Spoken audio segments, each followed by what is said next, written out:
자, 오늘 사도행전 18장 24절에서 28절 본문으로 신앙은 전인적 성장으로 나아가야 한다 라는 제목으로 말씀 나누겠습니다.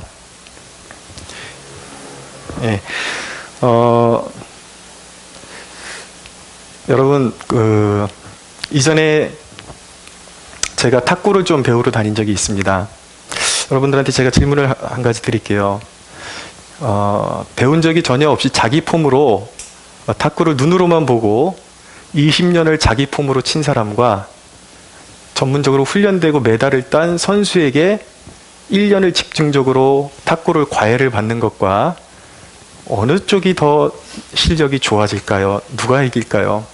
물론 요행이도 자기 폼대로 쳐도 정말 타고난 운동 기질을 가지고 있는 사람들이 있을 수 있지만 보편적으로는 자기 폼으로 20년을 친 사람보다 정말 실력자에게 1년을 제대로 배워가지고 탁구를 치는 것이 훨씬 실력이 빨리 늘어납니다. 그래서 20년을 쳐도 1년 배운 사람을 당해낼 수가 없어요. 그만큼 정확한 폼으로 탁구를 치는 것이 중요한 것이죠.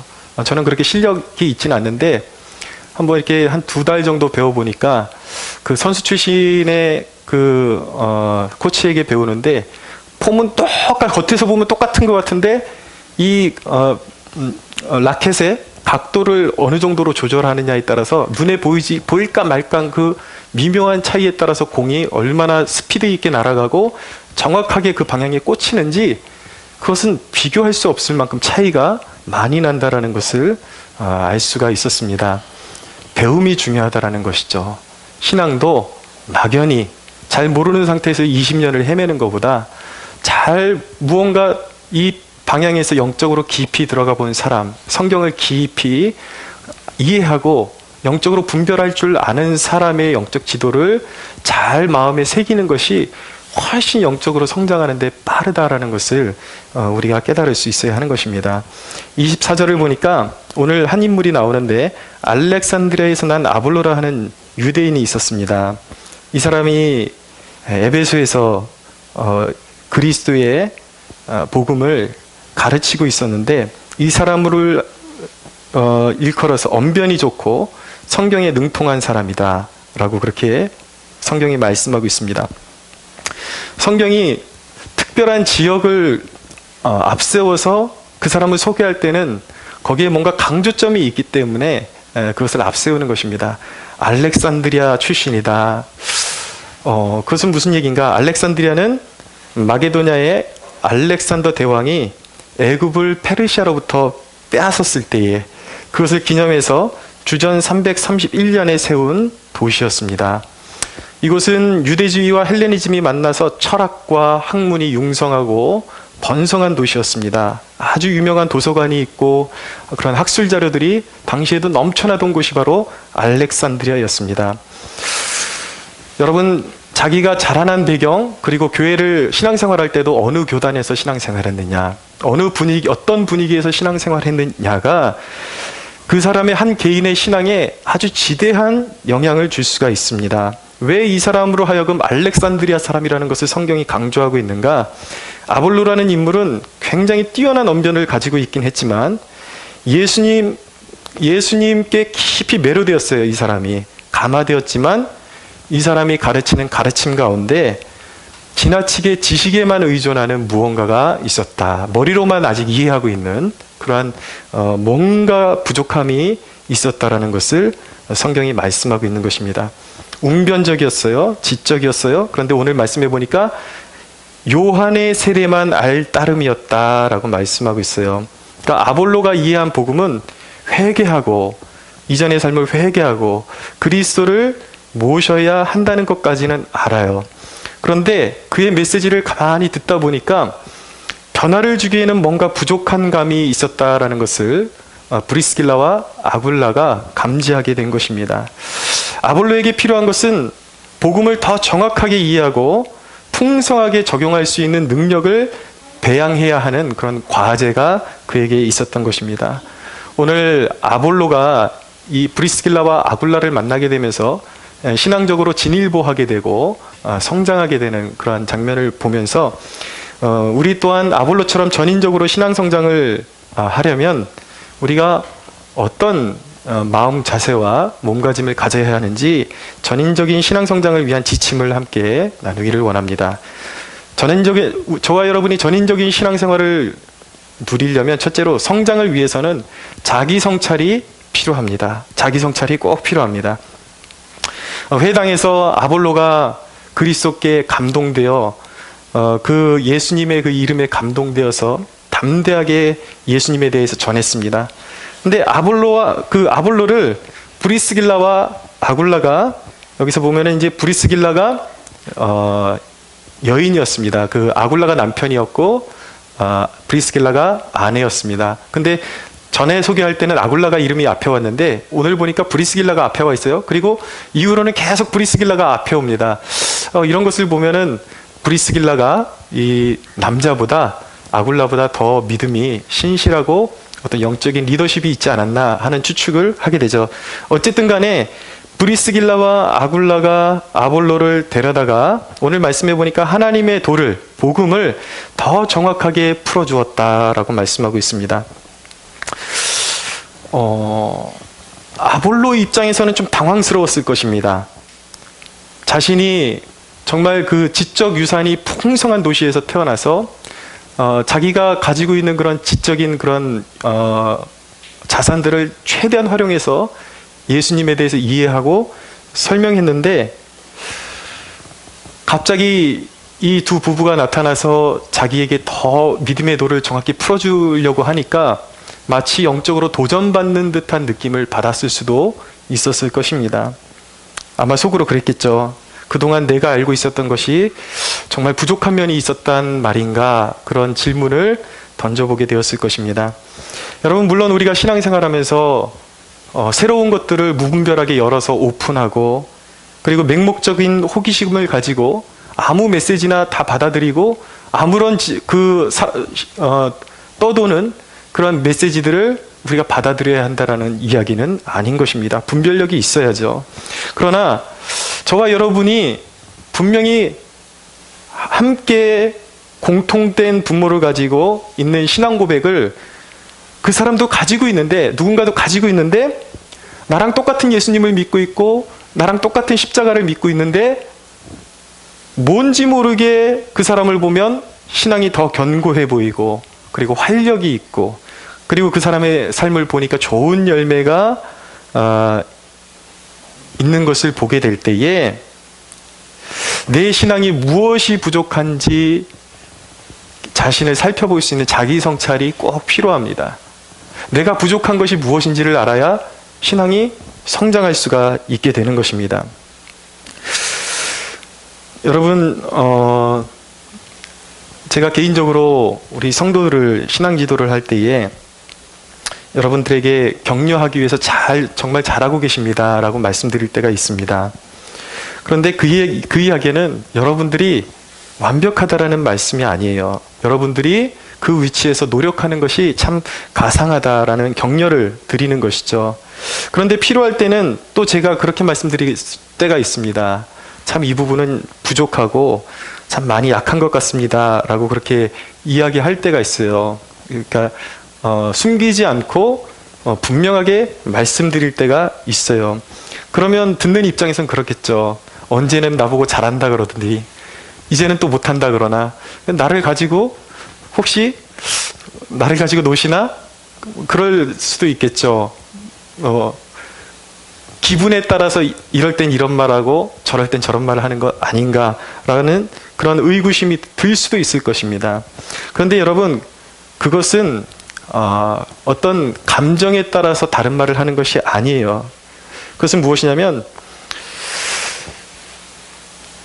지금까지의 그런 어떤 노력 자체를 볼 때는 귀하다라는 표현을 쓸 때에 참 잘하고 있습니다. 잘하고 계십니다. 잘 성장하고 있습니다. 라고 그렇게 표현을 하는 것이고, 그리고 앞으로 미래지향적인 차원에서 이제 말씀드릴 때 앞으로 가야 할 길이 멀다라는 표현을 할 때는 이런 부분에 있어서 참 부족합니다. 많이 부족합니다. 더 성장해야 됩니다.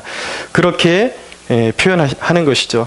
그래서 여러분들에게 부족한 면에 대한 어떤 도전이 올 때에 결코 기죽을 필요는 없는 것입니다.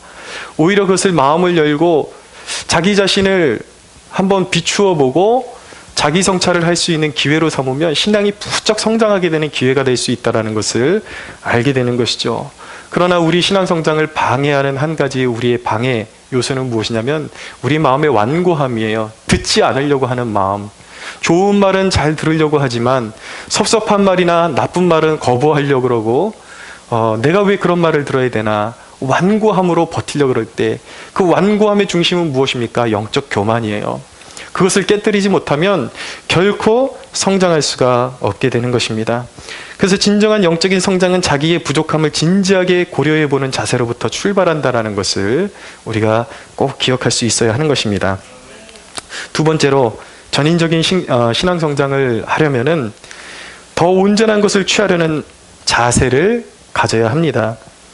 먼저 첫째로 아볼로에게 필요했던 것은 신앙의 생명력이었습니다. 그에게 신앙의 생명력이 부족했기 때문에 더 세밀한 신앙의 지도가 아볼로에게 필요했던 것입니다. 아볼로는 신앙 이해에 있어서 지적인 가마에 머물러 있었어요.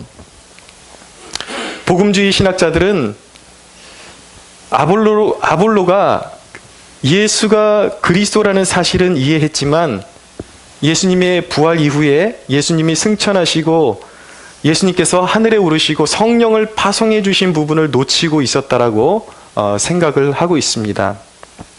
아볼로는 십자가를 이해했지만 성령님과의 교제 그리고 이곳에 현존하시는 삶에 현존하시고 임재하시는 성령의 임재에 대해서 느끼지 못하고 잘 알지 못하고 있었을 수가 있었던 것입니다.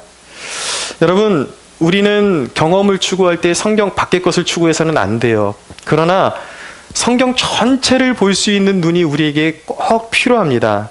여러분, 성경에는 은사를 신령한 것을 너희가 모르기를 원하지 않는다라고 사도 바울이 말씀하고 있어요. 은사가 있다라고 말씀하고 있죠.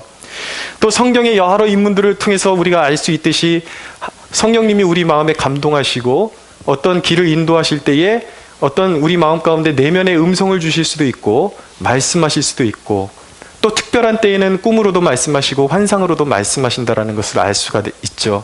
그리고 성경을 읽을 때에도 그냥 문자적으로 성경을 읽는 게 다가 아니라 성령께서 조명하실 때의 깊은 나에게 인격적으로 개인적으로 깊은 메시지를 내 마음 가운데 살아계신 하나님이 오늘 이 자리 가운데 내가 앉아있는 이 삶의 현장 가운데 하나님께서 이 말씀을 살아나게 하셔서 내 마음 가운데 말씀을 부어주신다라는 것을 성경이 분명히 말씀하고 있습니다.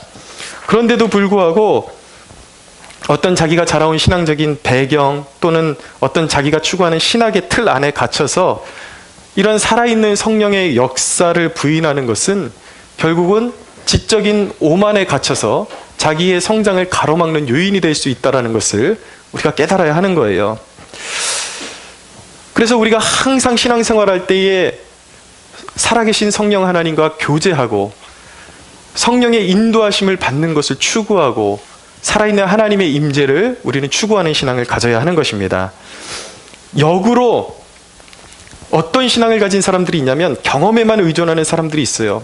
말씀은 너무 약해요. 말씀 생활은 잘 하지 않고 말씀 묵상도 없고 진리에 대해서 기본기가 너무 없는 상태에서 경험만 의존하는 것. 어떤 의미에서는 이것이 지식만 교리적으로 지식에 탄탄한 사람보다 더 위험할 수가 있습니다. 왜냐하면 경험에만 의존하는 사람들은 뼈대가 없기 때문에 그 올바른 그 뼈대, 올바른 그런 신앙 노선을 갖추고 있지 못하기 때문에 자칫 잘못하면은 오히려 지적인 면만 가지고 있는 사람보다 더 엇나갈 가능성도 있다라는 것을 우리가 기억해야 하는 것이죠. 그래서 진리를 외면하게 되면은 진리보다는 자기의 직관, 주관적인 생각들을 자꾸 너무 지나치게 의존하게 될 위험성이 있다라는 것을 염두에 둘 필요성이 있는 것입니다. 그래서 신앙은 균형이라는 표현보다도 전인적인 신앙을 우리가 추구해야 된다라는 표현이 훨씬 잘 맞는 것입니다. 저와 여러분은 전인적인 신앙생활을 추구해야 하는 것입니다. 할렐루야.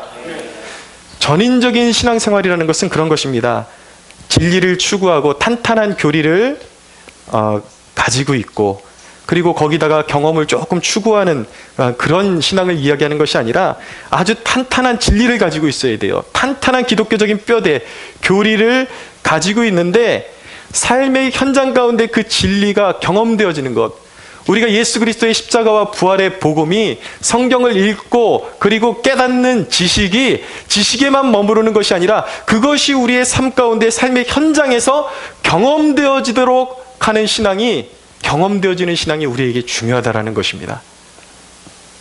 복음을 말로만 듣는 것이 아니라, 머릿속에만 머무르는 것이 아니라 우리가 듣고 깨닫는 것이 삶의 현장에서 그대로 체득되어지고 체험되어지는 신앙이 복된 신앙이라는 것을 믿으시기 바랍니다.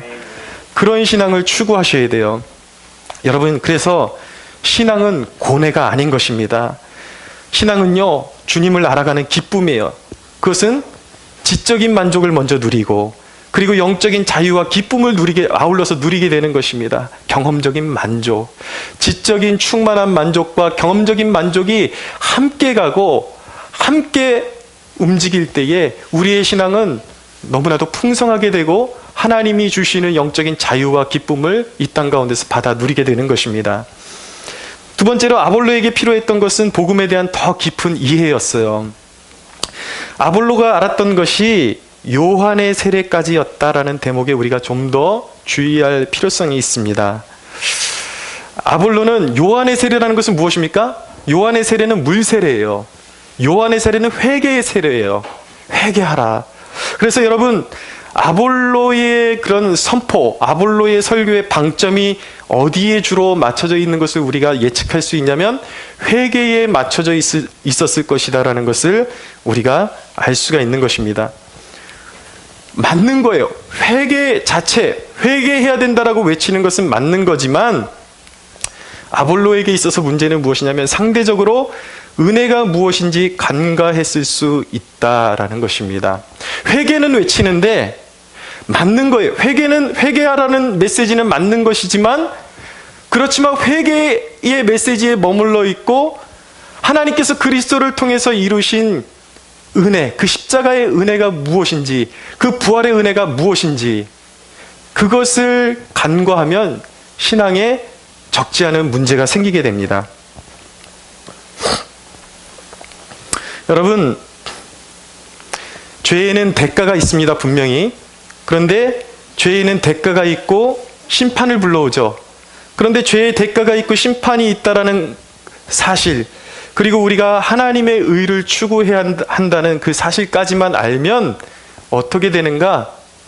맞는 말이긴 한데 굉장히 우리 신앙생활에 곤란한 지경에 이르게 됩니다. 왜냐하면 번번이 나는 하나님의 의를 추구해야 되고 나는 회개해야 되는데, 완전히 회개의 삶을 이루어야 되는데 아무리 노력해도 똑같은 일로 계속 넘어지는 자기 자신, 난 이렇게 살기 싫은데 계속해서 그렇게 살고 있는, 자꾸 넘어지는 자기 자신을 발견할 때에 어떻게 되는가?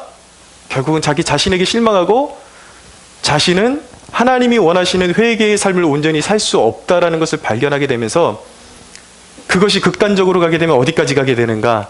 신앙을 포기하는 지경까지 이르게 됩니다. 나는 안 되는구나. 나는 안 되는구나. 청년들을 상담하면서 듣게 되는 것이 무엇이냐면, 신앙의 부모들로부터 너 이렇게 하면 지옥 가까지는 들었는데 듣고 나니까 정말 지옥 갈까봐 그것을 하기는 싫은데 그게 내 마음대로 안 되는 자신의 모습을 깨닫게 되었을 때에 나는 어차피 지옥 갈 인간이구나.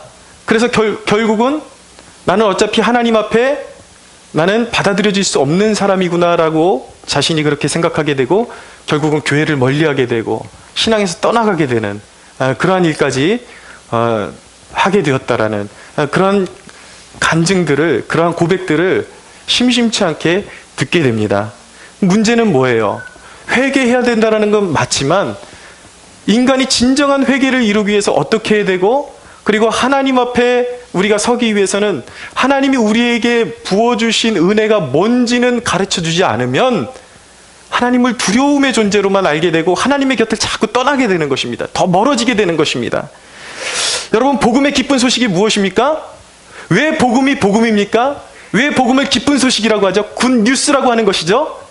여러분, 내 힘으로 다 이루어야 되는 것 같으면 그게 어떻게 기쁜 소식이에요? 나는 어차피 할 수 없는데. 좌절이죠. 늘 넘어지는 거죠. 늘 실패하는 거죠.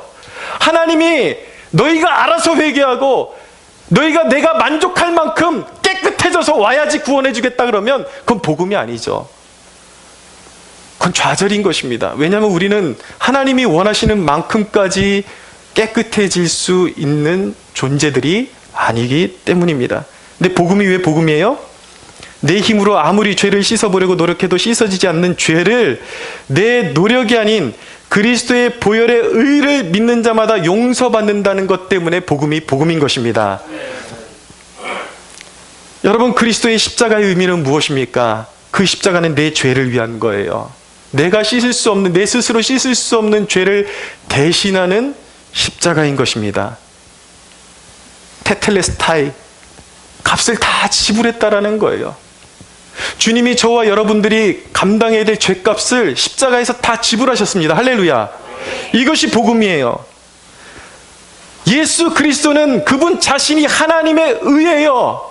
믿는 자들에게 바로 나의 의가 되는 것입니다.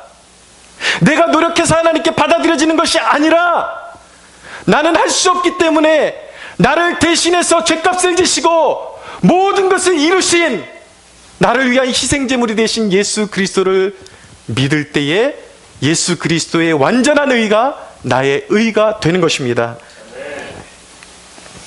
여러분, 그래서 예수가 나의 의가 되신다. 예수가 나의 전부가 되신다. 완전한 의가 되신다라는 사실을 깨달은 자는 영적으로 자유해지는 것입니다. 그리스도가 나의 의가 되신다는 것을 아는 사람은요, 자신이 죄 가운데 넘어질 때에 주님이 나의 의가 되시니까 당연하지 그러지 않아요. 굉장히 아파합니다. 힘들어합니다. 죄책감을 느낍니다. 그런데 거기가 끝이 아니에요. 그리스도가 나의 의가 되신다는 것을 아는 사람은 자기 죄 때문에 안타까워하지만 그러나 예수 그리스도의 공로로 말미암아 죄 중에도 다시 일어설 수 있다는 것에 감사하는 것입니다. 할렐루야. 쉬운 표현으로 설명해 드릴게요. 아기가 이 땅에 태어나서 처음 땅바닥을 기기 시작하고 이제 어느 순간 벽을 잡고 일어서기 시작합니다. 아직 걷지 못해요. 근데 여러분, 아기가 걸음마를 배울 때에 끊임없이 넘어집니다. 도대체 넘어지는 거 보면 몇 번을 넘어지는지 셀 수가 없어요. 수백 번인지 수천 번인지 수만 번인지 아기가 일어서서 완전히 걷기까지 엄청나게 넘어집니다. 그런데 여러분, 넘어지면서 걷기를 포기하는 아기 본 적 있으십니까? 없어요.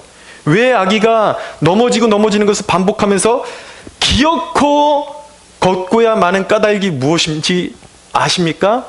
아기는요, 넘어지는 데 집중하지 않아요. 물론 실망하겠죠, 지도 속으로. 아기는 그런데 넘어지는 데 집중하는 것이 아니라 자기가 태어나서 어른처럼 걸을 수 있다라는 가능성을 본 거에 너무 감동하는 거예요. 나는 걸을 수 있구나. 걸을 수 있다라는 데 방점을 맞추니까 넘어짐에도 불구하고 끊임없이 일어나서 또 걷고, 두 발자국 가서 넘어지고, 그 다음 날은 네다섯 발자국 가서 넘어지고, 그렇지만 또 일어나고 또 걸어가고 또 걸어가고, 그러다가 마침내 걷게 되고 뛰게 되는 것입니다. 할렐루야. 여러분, 얼마나 이 영적인 놀라운 비밀이 거기에 숨어 있는 것입니까? 여러분, 우리는 영적으로 일어설 수 없는 자들이었습니다. 우리는 영적인 안진뱅이들이었어요. 볼 수 없는 자들이었어요. 그런데 예수 그리스도께서 우리를 용서하심으로 우리는 영적으로 일어설 수 있는 존재가 되었습니다. 할렐루야. 예수님이 우리를 오셔서 안수해 주심으로 말미암아 영적으로 볼 수 없는 눈을 뜨게 해주셨고, 영적으로 안진뱅이에 갇혀있던 우리를 안수해 주셔서 일어나게 해주신 거예요. 느낄 수 없는 문둥병과 같은 영적인 감각을 살려주셨어요. 이제는 하나님의 것을 볼 수 있게 되었고, 진리가 무엇인지 볼 수 있게 되었고, 우리는 영적으로 걸을 수 있게 되었어요. 이전에는 죄 가운데서만 달릴 수밖에 없었지만, 이제는 그리스도의 공로로 말미암아 하나님의 의를 추구할 수 있는 존재가 된 것입니다. 그러니 여러분, 어디에다 방점을 맞춰야 되겠습니까? 우리가 걸을 수 있게 된 거, 넘어질지라도 그리스도의 의로 말미암아 우리가 다시 일어서서 하나님의 의를 추구할 수 있는 존재가 되었다라는 사실에 감사함으로, 기쁨으로 이 신앙의 여정을 뛰어갈 수 있는 여러분들이 되시기를 축원합니다. 여러분, 우리가 하나님의 의를 추구할 수 있다는 사실, 그것은요 놀라운 거예요. 생각하면 생각할수록 너무나도 감격이 되는 것입니다. 우리는 쓰러지지만 우리의 약함을 아시고 우리가 쓰러져 있을 때에도 먼저 찾아오셔서 용서해 주시는 그 사랑, 그 은혜 때문에, 그 은혜를 아는 사람은 늘 주님께 송구해요. 그래서 여러분, 이 십자가의 은혜, 주님의 용서를 아는 사람은요, 그래, 주님이 나를 용서해 주셨으니까 내가 원하는 대로, 내 육체가 원하는 대로 그렇게 편하게 살면 되지, 그렇게 신앙생활하면 되지. 이건 가짜예요. 주님의 용서가 귀하다라는 것을 아는 사람들일수록, 내가 이렇게 또 넘어졌는데 주님이 오셔서 나를 만져주시고 나를 용서해 주신다 그러니까 내가 조금 더 주님께로 가까이 나가야지, 지금보다 주님께 더 잘해야지, 더 거룩해져야지. 이것이 바로 은혜 받은 사람의 마땅한 반응인 것입니다. 성경을 보십시오. 여러분, 예수님을 만난 사람들 모두가 그 용서를 체험한 사람들이었어요. 근데 그 중에 예수님의 용서를 경험하고 이전의 죄 가운데 그대로 살아갔다라고 성경이 기록하고 있는 한 사람이라도 만날 수가 있습니까? 여러분, 예수님의 진정한 용서를 경험한 사람은 이후에 모두 성자의 삶을 살아가게 된 것입니다. 할렐루야. 오늘날 동성애가 성적 취향이라고 말하는 사람들이 있습니다. 목회자들이 그렇게 가르치는 사람들이 있습니다. 예수님만 믿으면 동성애가 전혀 걸림돌이 되지 않는다라고 가르치는 목사들이 있습니다. 제 모교 소식을 들으면서 가슴이 무너지는 것을 경험하게 되었습니다. 총회에서 동성애를 지지하는 사람들은 목회자 후보생들을 기르는 신학교에 입학할 수 없다라는 결정을 내렸는데, 오히려 신학생들이 들고 일어서서, 학생의 총회에서 일어서서 우리는 그것에 동조할 수 없다, 우리는 그것에 순종할 수 없다, 성명서를 발표했어요. 동성애가 인권이라는 것이죠. 그냥 인간의 취향이라는 것이죠. 인정해줘야 된다는 거예요. 은혜로 구원받는 것이지 동성애가 구원이랑 무슨 상관이 있느냐. 여러분, 물론 동성애보다 더한 죄를 저질러도 주님의 용서하심과 은혜와 그 십자가의 은혜를 믿는 자는 반드시 구원을 받게 될 것입니다. 할렐루야. 그런데 진정으로 용서받은 것을 아는 사람, 진정으로 십자가의 은혜를 아는 사람은 주님께서 동성애를 치유해 주실 수 있다는 것을 믿게 되는 것입니다. 주님의 치유의 역사가 그에게 임하는 거예요. 주님의 사랑이 그를 덮어줄 때에 그는 어떻게 해서든 자신이 이전에 즐기던 죄악을 버리고 치유받고자 하는 몸부림을 칠 수밖에 없게 되는 것입니다. 그런데 오늘날 진보적인 목회자들의 이 가르침이 얼마나 거짓된 것입니까? 이 거짓된 복음의 패단이 뭐예요? 무엇입니까? 영혼에게 회개의 기회를 박탈해 가는 거예요. 그 사람이 깨끗해지고 주님이 주시는 영적 자유함 가운데 살 수 있는 기회를 알량한 지식으로, 신학이라는 이름으로 박탈해 가는 것입니다. 성경의 표현에 의하면 그들은 물 없는 구름이요 뿌리까지 뽑혀 열매 없는 가을나무와 같은 그런 목자들인 것입니다. 그들의 가르침을 따라가면 결코 회심할 수 없어요. 예수님을 인격적으로 만날 수 없어요. 거듭날 수 없어요. 인생의 열매 맺을 수 없어요. 여러분, 저 더러운 죄 가운데 뒹굴면 결코 좋은 열매를 맺을 수 없게 되는 것입니다. 사랑하는 여러분, 주님은 은혜를 구하는 자에게 영적인 자유함을 주시는 분이라는 사실을 꼭 기억하시기 바랍니다. 에베소서에 있는 말씀 좀 읽어드리겠습니다. 에베소서 1장 17절에서 19절에 있는 말씀 읽어드리겠습니다. 우리 주 예수 그리스도의 하나님 영광의 아버지께서 지혜와 계시의 영을 너희에게 주사 하나님을 알게 하시고 너희의 마음에 눈을 밝히사 그의 부르심의 소망이 무엇이며 성도 안에서 그 기업의 영광의 풍성함이 무엇이며 그의 힘의 위력으로 역사하심을 따라 믿는 우리에게 베푸신 능력의 지극히 크심을 어떠한 것을 너희로 알게 하시기를 구하노라 라고 말씀하고 있습니다. 사랑하는 여러분, 복음의 은혜의 풍성함을 우리가 기억하는 것, 알아가는 것이 진정한 영적인 축복임을 믿으시기 바랍니다. 여러분들이 복음 안에서 영적인 자유를 누리게 되는 것이 진정한 신앙의 성장이에요.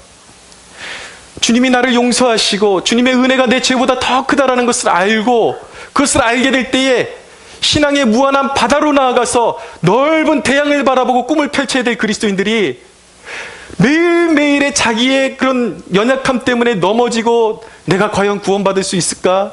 내가 이렇게 살아서 구원받을 수 있을까? 구원의 확신도 없이 매일 저 태양을 바라보고 나가보지도 못하고 한번 나가보지도 못하고 매일 해변가에 머물러서 혹시라도 해변가로 바닷가로 나가면 빠져 죽을까봐 한번 나가보지도 못한다면 얼마나 불행한 것입니까? 여러분, 자기 자신에게 신앙의 기초를 놓지 마십시오. 예수 그리스도만이 나의 완전한 의가 되신다는 사실을 죽을 때까지 영원에 이르기까지 기억하시는 여러분들이 되기를 바랍니다. 세 번째로 전인적인 신앙 성장을 하려면 남에게 유익이 되고자 하는 신앙의 목적을 가져야 하는 것입니다. 오늘 말씀 27절에서 28절을 보겠습니다. 27, 28 같이 읽겠습니다. 시작. 아볼로가 아가야로 건너가고자 하므로 형제들이 그를 격려하며 제자들에게 편지를 써 영접하라 하였더니 그가 가매 은혜로 말미암아 믿은 자들에게 많은 유익을 주니 이는 성경으로서 예수는 그리스도라고 증언하여 공중 앞에서 힘있게 유다인의 말을 이김이러라. 아멘. 이제 아볼로가 아가야 지역으로 사역지를 옮기게 됩니다. 아가야는 고린도가 있는 지역이라고 말씀드렸습니다. 아가야 주의 수도가 바로 고린도라고 말씀드렸습니다.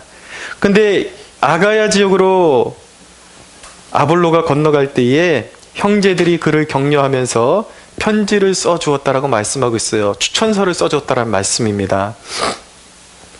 왜 추천서가 필요했냐면 당시에 순회 전도자들이 어느 지역에 가면 그들이 묵을 숙소가 필요했습니다.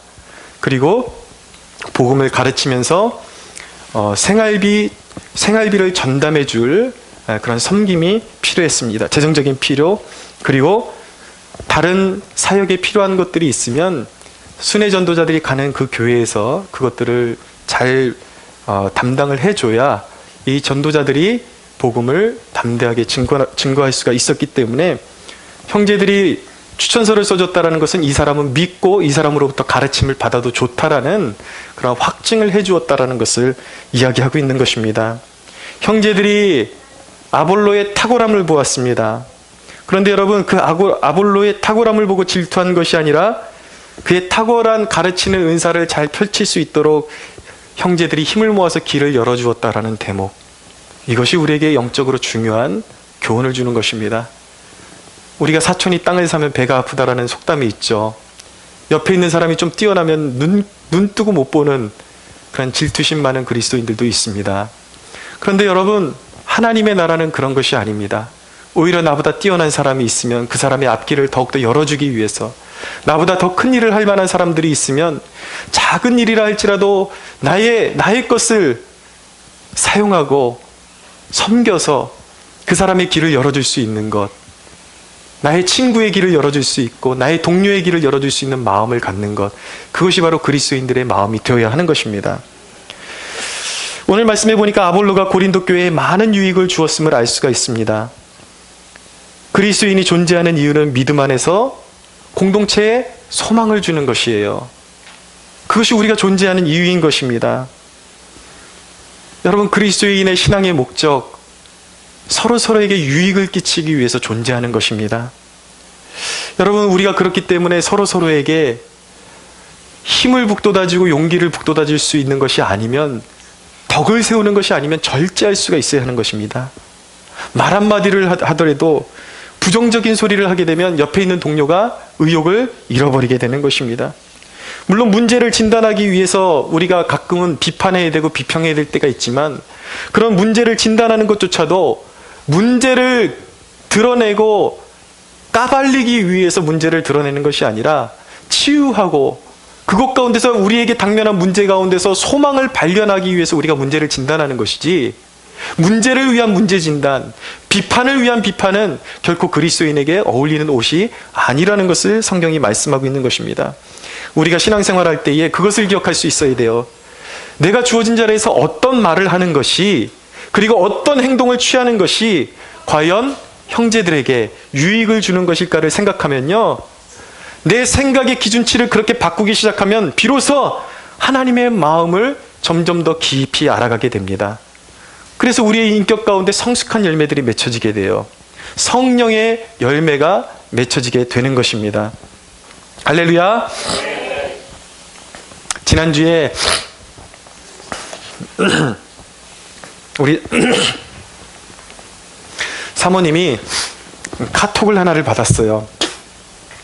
보니까 우리 종호 형제한테 카톡이 온 거예요. 사진을 이렇게 좀 몇 개를 보내줬는데, 보니까 우리 한 달에 한 번씩 나가는 전도하는데, 그 전도하는데 혹시 사용할 수 있는 그런 전도지를 본인이 이렇게 웹 디자인을 할 줄 아니까 예쁘게 만들어 가지고 이거 어떠냐고 그렇게 카톡으로 보내왔어요. 여러분, 자기의 달란트를 사용해서 교회를 생각하는 마음으로 그렇게 보내준 그 한 장의 사진에 얼마나 큰 용기가 되고 힘이 되었는지 모릅니다. 가서 남편 칭찬받았다 자랑하세요. 여러분, 작은 일이라 할지라도 여러분들이 할 수 있는 그 일을 교회와 성도들의 유익을 위해서 최선을 다하십시오. 할렐루야. 그러면 섬김의 복을 알게 되는 것입니다. 그러면 성장하게 돼요. 어떻게 하면 사람들에게 유익을 줄 수 있을까? 어떻게 하면 그들을 도와줄 수 있고 소망을 줄 수 있을까를 늘 생각하면 방법이 떠올라요. 하나님이 내게 주신 은사들이 이런 것이 있지. 이렇게 한번 섬겨보면 서로에게 너무나도 도움이 될 것 같다라는 방법이 떠올라요. 항상 영적으로 유익이 되는 방향을 생각하면 하나님께서 좋은 아이디어를 주시고 지혜를 주시는 것입니다. 할렐루야. 여러분, 제가 말씀드렸듯이 10월 23일부터 우리 교회가 이제 세일의 기도회를 시작하게 됩니다. 매일 저녁마다 21일 동안 이곳에 모여서 기도회를 하게 됩니다. 그런데 여러분, 교회가 이런 중요한 일을 진행을 하게 되는데, 여러분들이 그냥 한 번도 고려해보지 않고 시간이 없다라고 말하는 것보다 최선을 다하겠다라는 그 말 한마디가 교회를 살리는 것입니다. 함께 하고자 하는 마음. 여러분들의 삶 가운데 풀어져야 할 문제들이 있음을 제가 알고 있습니다. 여러분이 할애해야 할 시간과 거리와 연료비들, 여러분들이 소모해야 되는 그 어떤 것을 생각하기보다 여러분들이 그 이상, 여러분들이 쏟아부어야 하는 시간과 노력과 차비와 연료비와 여러분 그런 것들을 엄청나게 쏟아부어도 아무리 노력해도 이룰 수 없는 것들을 이루시는 하나님의 능력을 경험할 수 있다면, 여러분들이 잃을까 봐 두려워하는 것보다 비교할 수 없는 복을 누리게 될 것입니다. 할렐루야. 여러분들이 기도하는 사람이 되는 것보다, 여러분들이 하나님 앞에 더욱더 친밀하게 하나님의 뜻을 구하는 것보다 여러분들의 인생에 귀하고 급한 일이 무엇이 있습니까? 여러분, 짧은 눈으로 이런 일을 우리가 교회가 진행할 때에 과연 거기에 참석해서 내가 얻을 것이 뭐가 있나 라고 생각하지 말고, 여러분, 지금 우리가 살고 있는 이 시점 가운데 이 나라가 굳건히 서는 것보다 중요한 것이 무엇이 있겠습니까? 교회를 외면하고, 여러분, 교회의 회복을 외면하고 나라의 회복을 외면할 때에, 우리 그리스도인들이 깨어있지 못할 때에 그 민족과 나라와 교회 가운데 고통과 하나님의 진노밖에 거둘 것이 무엇이 있을까요? 여러분, 우리는 깊이 생각해 봐야 하는 것입니다. 우리 믿음의 선조들이 이 땅에 하나님 나라가 이루어지는 것을 꿈꾸고 이루기 위해서 그들은 감옥에 갇히는 것을 마다하지 않았습니다. 목에 칼을 차고 죽기를 마다하지 않았습니다. 그런데 우리가 나라가 오늘 전쟁이 일어나느냐, 내일 전쟁이 일어나느냐, 나라가 시끄럽고 동성애를 옹호하고 교회는 타락하고 있고 교회는 점점 성령의 능력을 잃어가고 있는데도 불구하고 우리가 아끼는 것이 나의 시간과 나의 물질밖에 아끼는 것이 없다면, 우리 믿음의 선조들이 생명을 걸고 지켜낸 이 나라를 우리가 기껏해야 시간 좀 아끼고 돈 좀 아끼기 위해서 이 나라를 지킬 수 없다면, 하나님 앞에 무릎 꿇을 수 없다면, 하나님이 우리를 부르실 때에 우리가 어떻게 감히 얼굴을 들고 눈을 뜨고 하나님의 얼굴을 우리가 바라볼 수 있겠습니까? 하나님의 보좌 앞에 우리가 무슨 낯으로 하나님 앞에 설 수 있겠습니까? 사랑하는 여러분, 하나님이 원하시는 신앙인으로 성장하는 축복이 있게 되기를 바랍니다. 단순히 교회 프로그램 잘하자는 얘기가 아니에요. 한국교회 살리자라는 것입니다. 이 민족을 기도로 살리자라는 것입니다. 영적으로 하나님의 능력을, 여러분들도 그렇지 않습니까? 어떻게 보면 여러분들도 영적인 아볼로 아닐까요? 머릿속에 갇혀있는 하나님, 거기서 더 이상 앞으로 전진하지 못하는 그러한 모습으로 살아가는 것이 여러분들의 모습 아닙니까? 여러분들 똑같은 신앙을 가지고 있고 예수 믿고 있지만 날마다 성령의 능력을 경험하고 하나님의 능력을 경험하고 하나님의 임재를 경험하는 사람들의 이야기를 들을 때 도전이 되지 않습니까? 사랑하는 여러분, 우리에게 다가오는 이 기도회를 우리의 전인적인 신앙이 성장하는 기회로 삼을 수 있는 축복이 있게 되기를 바랍니다. 앞으로 전진합시다. 그리고 조금의 헌신을 통해서 민족을 살리고 열방을 살리는 도구로 쓰임받는 저와 여러분들이 되기를 주 예수의 이름으로 축원합니다. 우리 하나님께 영광의 박수 올려드리겠습니다.